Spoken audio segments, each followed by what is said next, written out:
Mohon izin hari ini atau malam ini penetapan VA sebagai tersangka pasti melewati tahap-tahap ya.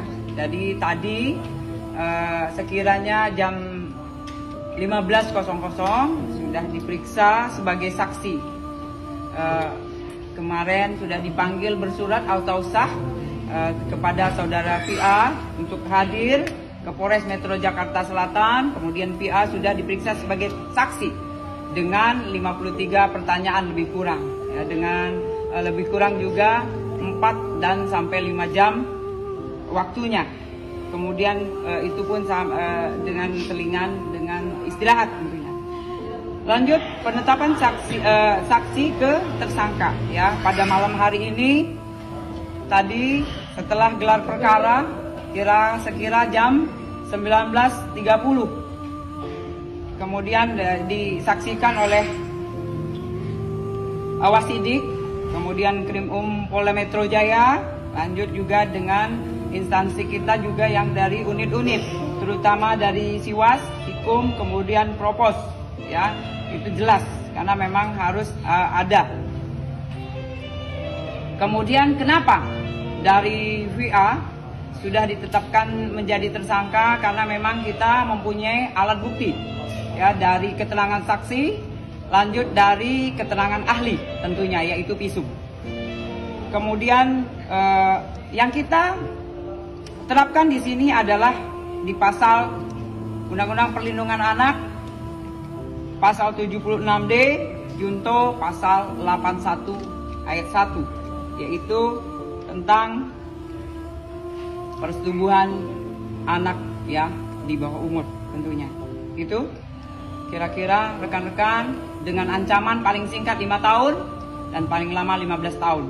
Ya, yang jelas hari ini dari saksi menjadi tersangka untuk VA. Sebetulnya setelah ini pun akan ada laporan lain lagi untuk Kang Semir karena memang dari pengakuannya Laura sendiri yang dibantu oleh Bude dan Pak D yang sudah saya anggap seperti ibu dan bapak saya, dengar ceritanya pengakuan Laura yang saya juga dengar bahwasanya bukan hanya soal yang saya laporkan, tapi ada juga kekerasan, ada juga. Gue kalau ngomongin itu tuh gue mau nangis gitu karena Laura itu anak perempuan gue semata wayang yang dari perut melahirkan, membesarkan sendiri pakai tangan gue sendiri. Laura itu bukan anak durhaka. Saya tidak pernah menelantarkan Laura. Laura saya sekolahkan di UK atas jerih payah dia sendiri dengan tes yang dia lakukan sampai akhirnya dia diterima. Jadi kalau ada yang bilang menelantarkan, itu tidak pernah. Mungkin Laura memang nakal, tapi nakalnya sewajarnya anak-anak seumuran dia. Selama dia masih ada di genggaman saya. Tapi kan Laura ini menjadi seperti ini sebelumnya yang kacau segala macam itu kan karena orang-orang yang tidak suka sama saya memakai anak saya untuk against me, melawan saya. Ya kan? Nah, ketika saya mendengarkan cerita anak saya, Laura, seperti itu, hati saya tersayat-sayat. Ternyata dia untuk makan saja harus menunggu transferan dari keluarganya Kang Semir. Karena segala apapun penghasilannya Laura dari endorse dan lain-lain itu masuk ke rekeningnya Martin.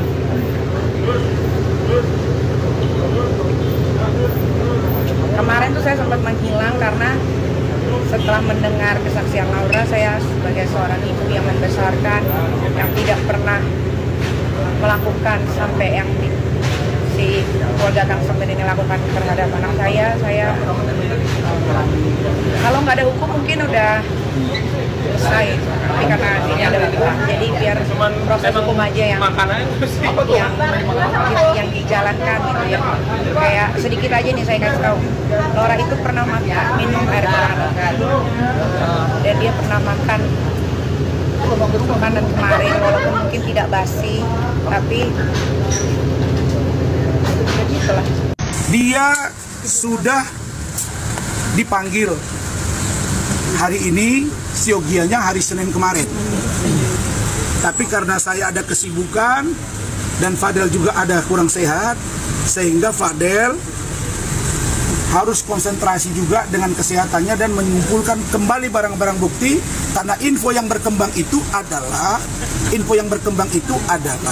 ingat ya, bahwa Loli katanya sudah berdamai dengan ibunya. Tentulah bagi kami syukuri. Tapi jangan ada berita yang mengatakan seolah-olah ini ya, Fadel ini telah melakukan perbuatan yang dituduhkan, atau seolah-olah Loli telah bercerita di luar apa yang dia ceritakan. Jadi kalau dia membuat perbedaan keterangan yang berbeda dengan apa yang dia sampaikan sebelumnya, berisiko hukum juga bagi Loli. Saya tadi malam masih bicara hati ke hati dengan Fadel, bicara hati ke hati dengan Martin. Mana Martin? Ya. Saya tanya, Martin, ada info katanya dia bercerita berbeda, dia yang minta di BAP diperbaiki. Saya tanya, Martin, aku tanya jujur sama kamu, benar nggak ada satu mereka hubungan badan? Yang kedua, benar tidak bahwa ada aborsi itu? Langsung Martin, Om, kami siap apapun yang terjadi. Ya sudah. Fadel juga kan, Fadel minta ngomong sama saya bilang malam aja. Nah, jadi kita sudah diskusi sama Rahmat, tidak ada yang namanya perbuatan pidana. Maka kami hari ini mendampingi Fadel untuk diperiksa. Nah, kemudian terkait dengan NM, laporan saya itu jalan terus dan tinggal pemanggilan dia. Saya akan konfirmasi ke atas nanti kapan NM dipanggil. Sekali lagi saya katakan, saya Razman Arif Nasution orang yang taat hukum untuk klien kami. Kami menghargai lembaga peradilan semuanya, lembaga kepolisian, lembaga kejaksaan. Tapi kalau di negara ini orang bersuara agak berbeda harus dihajar, ya saya kira biar rakyat yang akan menilai. Terima kasih. Padel mungkin kesiapannya kesiapannya gimana Del? Sedikit aja deh kesiapannya gimana Del? Jelang pemeriksaan ini Del. Bang, berarti hari ini pemeriksaan sebagai saksi apa tersangka Bang? Fadel. Masih saksi Bang. Fadel posisinya masih saksi. Nah hari ini keputusannya apa Bang? Panggilan sebagai saksi. Bang, izin dari MNC. Bang setelah si pemeriksaan ini apa Bang? Keputusan nanti apa? Apakah menentukan masalah Bang? Masalah dari siapa? Ya sampai dulu sampai diterima banget ya, sampai foto berdua Bang. Aja Bang. Udah usah ngomong lagi Bang. Ya udah pokoknya intinya ini Tapi siap nggak Del untuk sekarang pemeriksaan? Sekarang Sudah. Saya sudah sampaikan hari ini kan, tolong MA mengoreksi. Ya mengoreksi. Del sendiri aja sini. Del. Terus sekarang hubungan lama Loli gimana Del? Kan Loli udah posting foto sama laki-laki lain Del. Ntar apa Del? Padahal katanya kamu sempat sedihnya dengan Del. Nikita Mirjani Loli Fadel hari ini memasuki babak yang klimaks ya. Kayaknya ini nanti akan berakhir ini. Disinilah puncaknya dari persoalan mereka selama ini.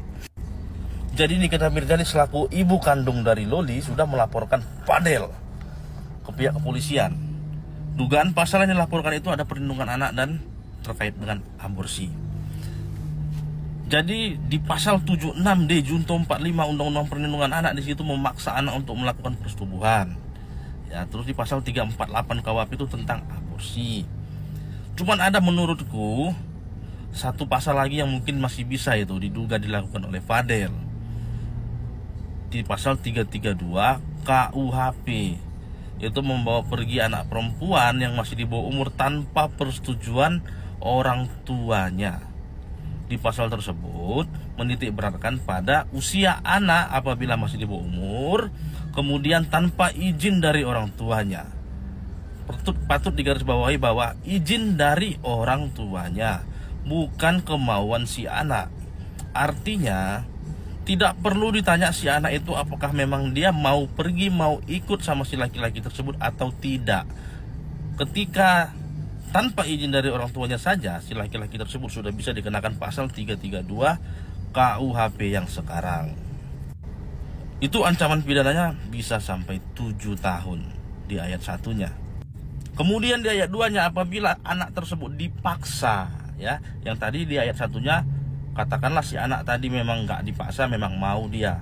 Tapi di ayat 2-nya itu 9 tahun kalau anak tersebut dipaksa. Nah, hari ini kita lihat Loli usianya 17 tahun, jelas masih di bawah umur. Jadi ya Fadel